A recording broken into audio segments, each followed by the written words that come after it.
तैयार हूँ। तो मुझे बताओ, बजट क्या होता है?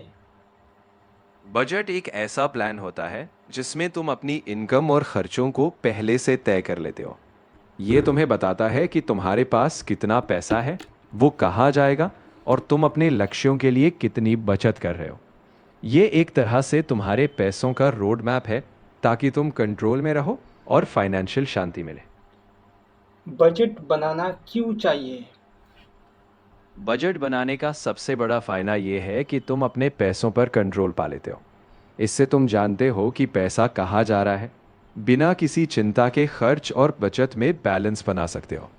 ये तुम्हें अपने फाइनेंशियल गोल्स हासिल करने में मदद करता है, चाहे वो इमरजेंसी फंड हो, किसी बड़े खर्च की तैयारी, या बस कर्ज से बाहर निकलना। क्या हर व्यक्ति को बजट बनाना चाहिए? हाँ बिल्कुल। चाहे तुम्हारी इनकम छोटी हो या बड़ी, बजट हर किसी के लिए मददगार होता है।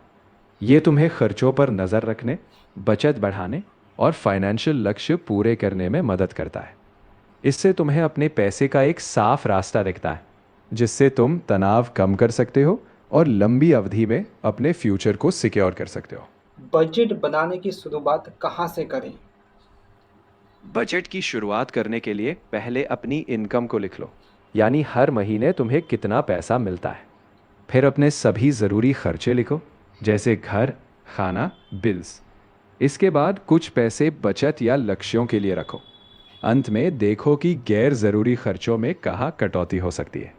बस इतना करने से तुम एक ठोस बजट पर चलने लगोगे।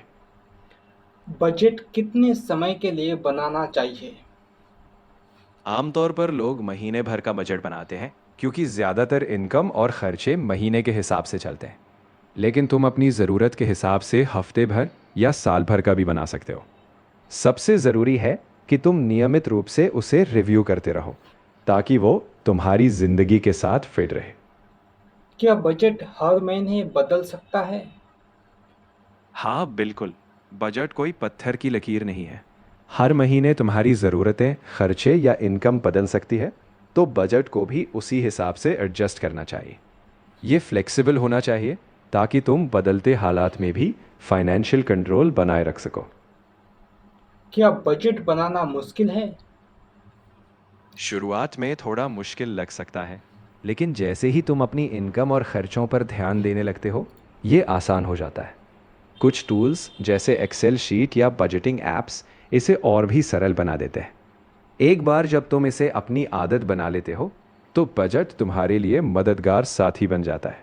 क्या कम आय वाले लोगों को भी बजट बनाना चाहिए? हाँ बिल्कुल। कम आय वाले लोगों के लिए तो बजट और भी ज़रूरी है। इससे उन्हें हर रुपए का सही इस्तेमाल करने में मदद मिलती है। जब इनकम सीमित होती है, तब बजट ये सुनिश्चित करता है कि ज़रूरी चीज़ें पूरी हो, कुछ बचत हो सके और आर्थिक तनाव कम हो।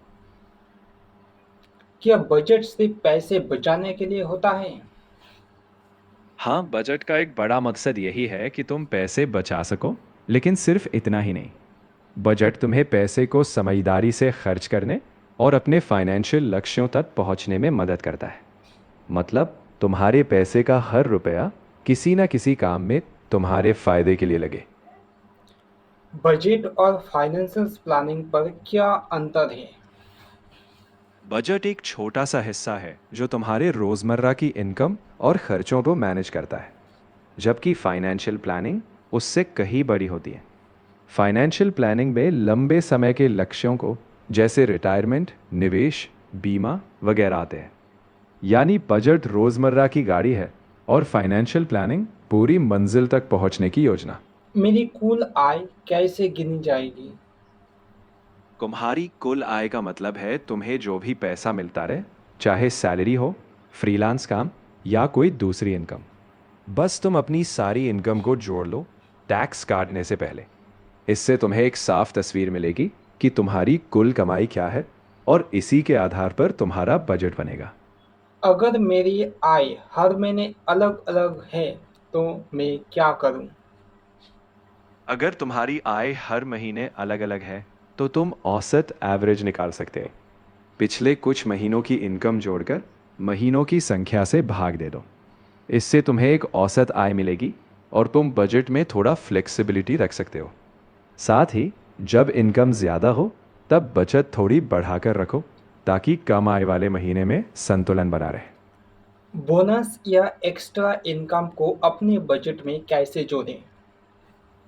जब तुम्हें बोनस या कोई एक्स्ट्रा इनकम मिले तो पहले उसे अपने फाइनेंशियल गोल्स के हिसाब से बांट लो। कुछ हिस्सा बचत या कर्ज चुकाने में लगाओ। फिर देखो क्या तुम किसी एक बार के खर्च में या अपने मौजूदा खर्चों को थोड़ा एडजस्ट करके इस्तेमाल कर सकते हो। लेकिन सबसे पहले उसे अपने प्लान किए हुए बजट में शामिल करना मत भूलो। क्या साइड इनकम को भी अपने बजट में जोड़ना ज़रूरी है या चाहिए?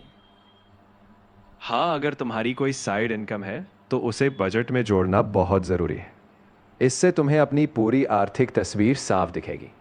साइड इनकम तुम्हारी इनकम बढ़ाती है, जिससे तुम अपने खर्च, बचत या किसी लक्ष्य को और बेहतर तरीके से मैनेज कर पाओगे। यानी हर इनकम का हिस्सा बजट में शामिल करना समझदारी है। अगर मेरी आय बहुत कम है तो मैं कैसे बजट बनाऊंगा? अगर आय कम है तो सबसे पहले ज़रूरी खर्चों को प्राथमिकता दो, जैसे खाना, रहने का और ज़रूरी बिल। फिर छोटे छोटे खर्चों को ट्रैक करो ताकि जहाँ कटौती हो सके वहाँ करो। थोड़ा थोड़ा बचत करने की कोशिश करो, भले ही कम हो। धीरे धीरे जब आय बढ़ेगी तो शांति से बजट एडजस्ट करते रहो। मकसद है हर रुपए का सबसे अच्छा इस्तेमाल करना। क्या बजट बनाने के लिए आय की रिकॉर्ड रखना ज़रूरी है? हाँ बिल्कुल, आय का रिकॉर्ड रखना बहुत ज़रूरी है। इससे तुम्हें पता रहता है कि तुम्हारे पास कितना पैसा आ रहा है, ताकि तुम बजट में सही से प्लान कर सको। जब तुम्हें अपनी आय ठीक ठीक पता होगी तभी तुम खर्चों और बचत का बैलेंस बना पाओगे। इसलिए आय पर नज़र रखना बजट की नींव है। अगर नौकरी चली जाए तो मैं बजट कैसे संभाल लूंगा? सबसे पहले ज़रूरी खर्चों पर फोकस करो, जैसे खाना, किराया या लोन की कम से कम किश्त। फिर बचत का इस्तेमाल धीरे धीरे करो। जब तक नई आय का साधन नहीं मिलता तब तक गैर ज़रूरी खर्चों को रोक दो। इस मुश्किल समय में बजट तुम्हें शांत और ट्रैक पर रहने में मदद करेगा, ताकि तुम आगे की प्लानिंग सोच समझ कर सको। क्या परिवार की कुल आय को बजट में जोड़ना चाहिए? हाँ बिल्कुल, अगर तुम परिवार के साथ मिलकर खर्च मैनेज करते हो तो सभी की कुल आय को जोड़ना चाहिए। इससे तुम्हें सही अंदाज़ा होगा कि कुल कितना पैसा उपलब्ध है। फिर तुम मिलकर खर्च, बचत और लक्ष्यों की बेहतर प्लानिंग कर सकते हो। एक पारिवारिक बजट सबको एक ही दिशा में काम करने में मदद करता है। आय बढ़ने पर बजट कैसे बदलना चाहिए? जब आय बढ़ती है तो सबसे पहले देखो कि क्या तुम अपनी बचत बढ़ा सकते हो या कोई नया वित्तीय लक्ष्य जोड़ सकते हो। जिन खर्चों को पहले ज़रूरत ना थी उन्हें कंट्रोल करो, और अगर संभव हो तो अपने निवेश या इमरजेंसी फंड में भी थोड़ा पैसा डालो। इससे तुम्हारा बजट हमेशा तुम्हारी बढ़ती हुई इनकम के हिसाब से सही बना रहेगा। मुझे अपने खर्चे को कैसे ट्रैक करना चाहिए? सबसे आसान तरीका है कि तुम एक खर्च ट्रैकिंग ऐप का इस्तेमाल करो या एक एक्सेल शीट बनाओ जिसमें हर खर्च को कैटेगरी के हिसाब से लिख सको। हर दिन या हफ्ते में एक बार ज़रूर अपडेट करो ताकि तुम्हें पता चले कि पैसा कहाँ जा रहा है। इससे तुम्हें पैटर्न समझ आएगा और तुम खर्चों पर बेहतर कंट्रोल रख पाओगे। कौन से खर्चे ज़रूरी है?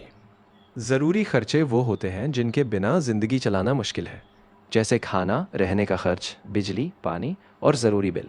इनके अलावा जो खर्च है उन्हें तुम बाद में एडजस्ट कर सकते हो। जब बजट बनाओ तो पहले इन ज़रूरी खर्चों को कवर करो ताकि तुम्हारा बेसिक जीवन स्तर सुरक्षित रहे। कौन सी खर्चे इच्छाई होती है? इच्छा वाले खर्चे वो होते हैं जो ज़रूरी नहीं होते लेकिन जिनकी वजह से ज़िंदगी में मज़ा आता है, जैसे घूमना, खाना बाहर या शौक पूरा करना। इन्हें बजट में तब शामिल करो जब तुम्हारे ज़रूरी खर्च पूरे हों और कुछ बचत भी हो जाए। कौन से खर्चे गैर ज़रूरी होते हैं? गैर ज़रूरी खर्चे वो होते हैं जो तुम्हारे लिए ज़रूरी नहीं होते, जैसे फैंसी गैजेट्स, लग्जरी शॉपिंग या महंगे मनोरंजन वाले खर्च। ये वो चीज़ें हैं जिनके बिना भी तुम आराम से रह सकते हो, और इन्हें कम करके तुम अपने बजट में बैलेंस बना सकते हो। क्या छोटे छोटे खर्चे भी लिखना चाहिए? हाँ बिल्कुल। चाहे वो छोटा कैफ़े का कॉफ़ी हो या बस का किराया, हर खर्च लिखना ज़रूरी है। इससे तुम्हें पता चलता है कि छोटे छोटे खर्च भी धीरे धीरे बढ़कर बड़ा असर डालते हैं, और तुम अपने बजट को और सटीक तरीके से ट्रैक कर पाओगे। महीने में ज- कितना खर्चा सही माना जाता है? ये पूरी तरह तुम्हारी इनकम और ज़रूरतों पर निर्भर करता है, लेकिन एक सामान्य दिशा निर्देश ये है कि अपनी कुल इनकम का करीब 50% ज़रूरी खर्चों में, 30% वांछित चीज़ों में और 20% बचत या निवेश में रखो। लेकिन तुम्हारी परिस्थितियों के हिसाब से इसे एडजस्ट करना पड़ सकता है। अगर खर्चा आय से ज़्यादा हो जाए तो क्या करूं? अगर खर्च आय से ज़्यादा हो जाए तो सबसे पहले गैर ज़रूरी खर्चों को कम करो और तुरंत खर्चों पर कंट्रोल लो। अगर संभव हो तो किसी खर्च को टालने की कोशिश करो या कुछ अतिरिक्त आय के साधन ढूंढो।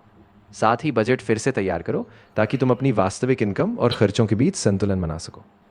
क्या ईएमआई को बजट में सबसे पहले रखना चाहिए? हाँ बिल्कुल। ईएमआई को हमेशा बजट में सबसे पहले रखा जाना चाहिए, क्योंकि यह एक तय धनराशि है और समय पर भुगतान ज़रूरी है। इसे प्राथमिकता देने से तुम डिफ़ॉल्ट से बचते हो और बाकी खर्चों की प्लानिंग बाद में आसानी से कर सकते हो। किराया और बिजली का बिल और खर्चा किस कैटेगरी में आएगा? किराया और बिजली का खर्च ज़रूरी खर्चों में आता है। ये दोनों ही ऐसे बेसिक खर्च हैं जिनके बिना रहना मुश्किल है, इसलिए इन्हें अपने बजट में सबसे पहले और ज़रूरी खर्चों के रूप में शामिल करना चाहिए। मुझे हर महीने कितना पैसा सेव करना चाहिए? एक अच्छा शुरुआती गाइडलाइन यह है कि अपनी आय का कम से कम 20% बचत में रखो। लेकिन अगर अभी मुश्किल हो तो शुरुआत कम से करो, जैसे 10% से, और धीरे धीरे बढ़ाओ। सबसे ज़रूरी है कि नियमित रूप से बचत करो ताकि वो एक आदत बन जाए और समय के साथ बढ़ती रहे। क्या बचत पहले करनी चाहिए या खर्चा? बिल्कुल बचत पहले करनी चाहिए। जब तुम्हें इनकम मिलती है तो पहले तय कर लो कि कितना पैसा तुम बचत के लिए रखोगे, और फिर बाकी बचा हुआ पैसा खर्चों पर लगाओ। इससे तुम ज़रूरी बचत को सुनिश्चित कर पाओगे, चाहे कुछ भी हो। इमरजेंसी फंड कितना होना चाहिए? आमतौर पर तुम्हारे इमरजेंसी फंड में कम से कम 3 से 6 महीने के ज़रूरी खर्च होने चाहिए। मतलब इतना पैसा होना चाहिए जिससे तुम बिना आय के कुछ समय तक गुजारा कर सको, जैसे किराया, खाना, बिल्स वगैरह। क्या छोटी बचत भी मायने रखती है? हाँ बिल्कुल। छोटी बचत भी बहुत मायने रखती है। भले ही वो थोड़े पैसे हों, लेकिन नियमित रूप से बचाने से समय के साथ वो बढ़ जाती है और बहुत मदद करती है, खासकर जब आप लंबी अवधि के लक्ष्यों की ओर बढ़ते हो। क्या अलग-अलग लक्ष्यों के लिए अलग-अलग बजट बनाने चाहिए? हाँ बिल्कुल। अगर तुम्हारे पास अलग अलग वित्तीय लक्ष्य है, जैसे इमरजेंसी फंड, ट्रैवल या रिटायरमेंट, तो हर लक्ष्य के लिए एक अलग बजट रखो। इससे तुम्हें पता रहेगा कि हर लक्ष्य के लिए कितना पैसा और ध्यान देना है, और तुम ज़्यादा सुव्यवस्थित ढंग से आगे बढ़ोगे। बच्चों की पढ़ाई के लिए बजट कैसे शुरू करें? शुरुआत करने के लिए सबसे पहले हर बच्चे की पढ़ाई से जुड़े खर्चों का अनुमान लगाओ, जैसे ट्यूशन, किताबें और अतिरिक्त कोचिंग।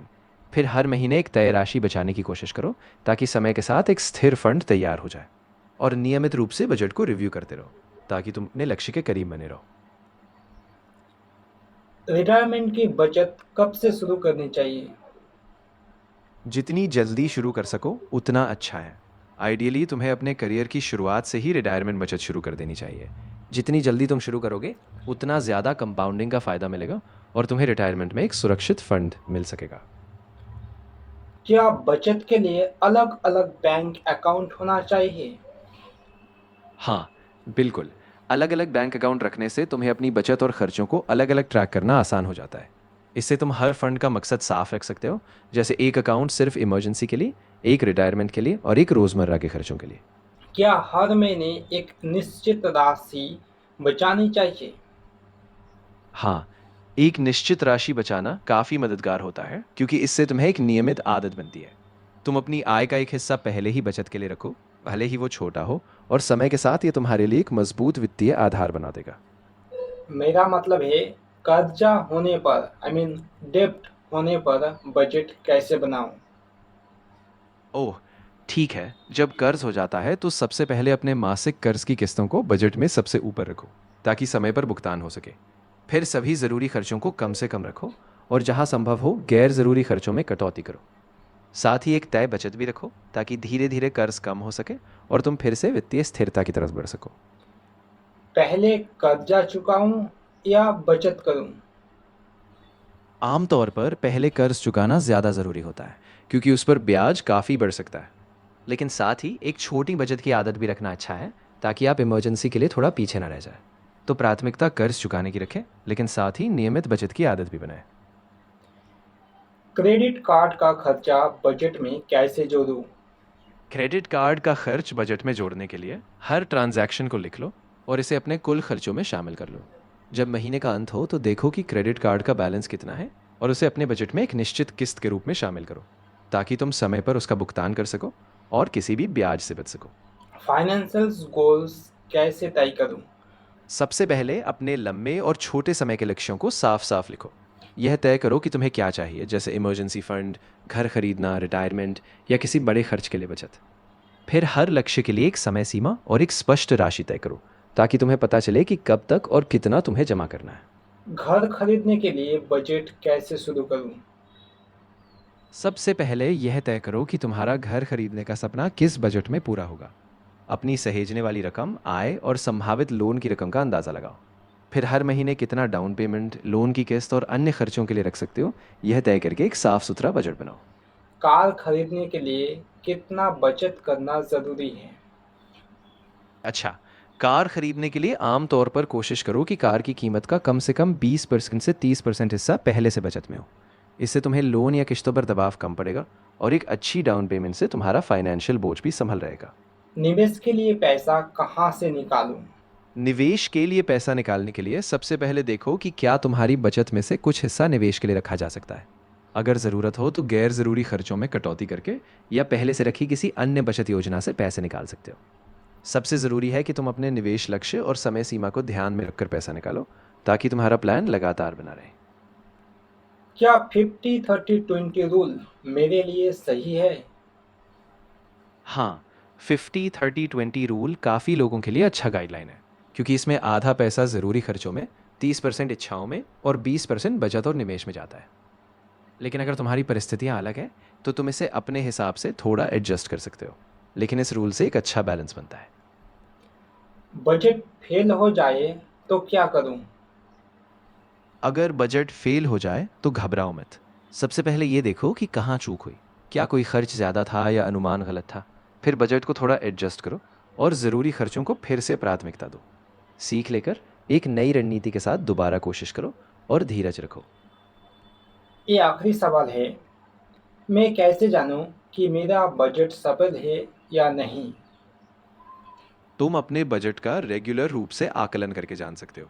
देखो कि क्या तुम अपनी तय की हुई बचत कर रहे हो, क्या ज़रूरी खर्च पूरे हो रहे हैं और क्या तुम अपने लक्ष्यों की तरफ बढ़ रहे हो।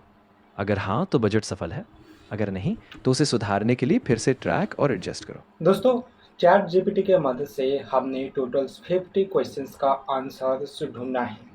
ये आंसर डिटेल्स में एक्चुअली दिया गया है, आप इसे खुद सुन सकते हैं कि एआई भी आप बहुत अच्छे से हमारे सवालों का आंसर दे सकते हैं।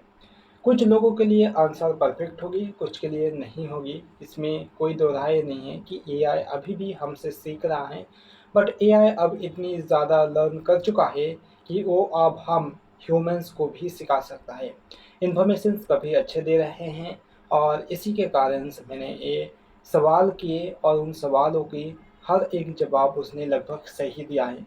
90% तक की एक्यूरेसी में जवाब दिया है। और अगर आप भी एआई का यूज़ करके और मेरी वीडियोस को अगर देखेंगे, जहाँ हमने एआई से ही हर एक डेटा को लिया है और उनमें उन डेटा के साथ ही हमारे जो इन्फॉर्मेशंस है वो आपको दिए गए हैं। तो एआई आने वाले टाइम पर हमारे जो लर्निंग एक्सपीरियंस है उसे बहुत तेज करेंगे, क्योंकि जब हम बजट के बारे में जानना चाहते हैं कि बजट कैसे काम करता है, बजट क्या है, तो इन सारी चीज़ों को हमें लर्निंग करने में बहुत टाइम लग जाते हैं। बट एआई को हम उन सारे क्वेश्चंस को हम डायरेक्टली पूछेंगे और एआई हमें उसकी हिसाब से हमारी क्वेश्चंस का आंसर देते हैं, जिससे कि हमें समझने में बहुत ज़्यादा आसानी होती है। तो आशा करता हूँ आपको ये वीडियो पसंद आएगा।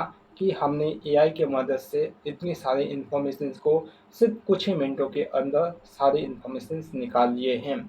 अगर आपको इस तरह के इन्फॉर्मेशंस और इन्फॉर्मेटिव वीडियो चाहिए कि एआई के मदद से कैसे हम उन सारे फाइनेंशियल्स रूल्स रेगुलेशंस और भी वॉइस और जो जो चीज़ें हम सीखना चाहते हैं कैसे किया जाता है, मतलब आप अगर जानना चाहते हैं कि कैसे हम सीखें तो आप एआई से सीख सकते हैं। और आप अगर एआई को सवाल नहीं कर सकते तो आप मेरी वीडियोस को देख सकते हैं।